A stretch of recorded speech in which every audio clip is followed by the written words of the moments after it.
Imagine a world where everyone lives in abundance and freedom, a world where workers' rights are protected, and capitalism has given way to justice and equality. This is exactly what we will talk about today, about the great power that lies in the struggle of the proletariat against the capitalists. Why is this important for everyone to know? What historical events changed the world forever? And how do today's movements continue the work of great revolutionaries? Stay with us to find out the answers to these questions and much more. Don't switch. Class struggle is not just a term from history textbooks. It is a movement that has shaped and continues to shape our world. The founder of the theory of class struggle was Karl Marx. His ideas changed the course of history and laid the foundation for workers' fight for their rights. Let's dive into history and examine the key moments of the class struggle, starting with Marx. In the mid-19th century, capitalism was thriving in Europe. Workers labored 12 and 16 hours a day for meager pay, living in deplorable conditions. Karl Marx and Friedrich Engels were the first to openly declare, "Workers of the world, unite." Their work, the Communist Manifesto, became a guide to action for millions of workers worldwide. In 1917, one of the most significant events in the history of class struggle occurred, the October Revolution in Russia. At that time, Russia was predominantly an agrarian country where a vast portion of the population consisted of peasants living in poverty under the strict control of landowners and capitalists.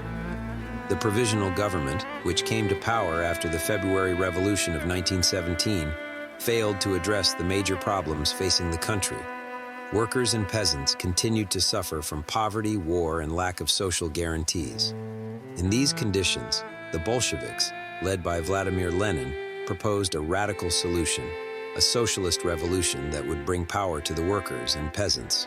Lenin, drawing on the ideas of Marx and Engels, developed a plan for the revolution that included immediate withdrawal from the war, transferring land to the peasants, establishing worker control over production, and nationalizing all banks.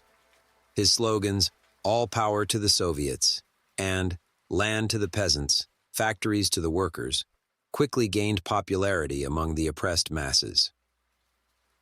The October Revolution began on the night of October 25-26, Old Style, 1917, when the Bolsheviks seized key government buildings in Petrograd, now St. Petersburg.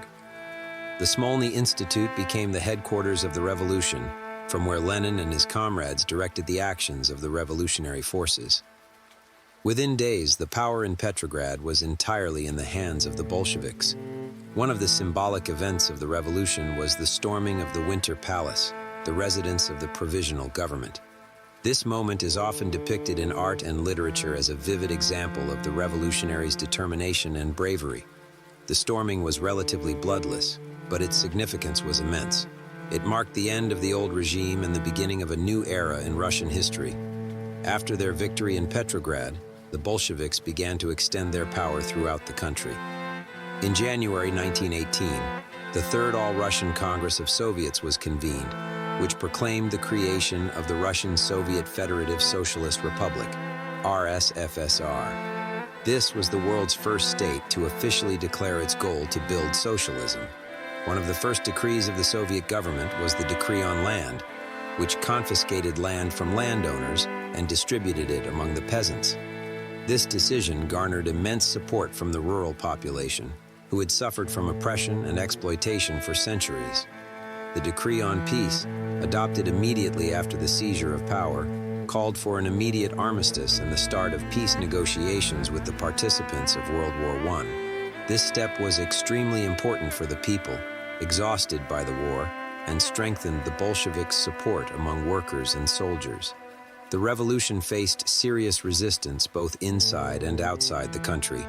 The Russian Civil War, which broke out shortly after the revolution, pitted the Red Army, Bolsheviks, against the White Army, anti-Bolsheviks, leading to years of intense conflict and hardship. The class struggle was not limited to Russia. In Germany, the United States, France, and many other countries, workers fought for their rights through strikes, protests, and the creation of trade unions. For example, in the 1930s, American trade unions played a crucial role in the fight for the 8-hour workday and minimum wage. Let's look at the history of Rosa Luxemburg, an outstanding revolutionary and socialist theorist. She was one of the leading figures of the socialist movement in Germany and fervently fought for workers' rights. Her works continue to inspire people worldwide to fight for justice. In 1959, a revolution took place in Cuba that also became a significant event in the history of class struggle. Under the leadership of Fidel Castro and Ernesto Che Guevara, Cuban revolutionaries overthrew the dictatorial regime of Batista and proclaimed a socialist state. This revolution showed the world that even a small group of people, driven by the idea of justice, could change history. Thank you for watching this video to the end. If you liked it, please like and subscribe to our channel. Write in the comments what you think about the class struggle and what topics you would like to see in our future videos. And remember, the cause of the working class will never die. If we get 5,000 likes, I will upload a video of what the leftist political currents are in the world. See you in the next episode.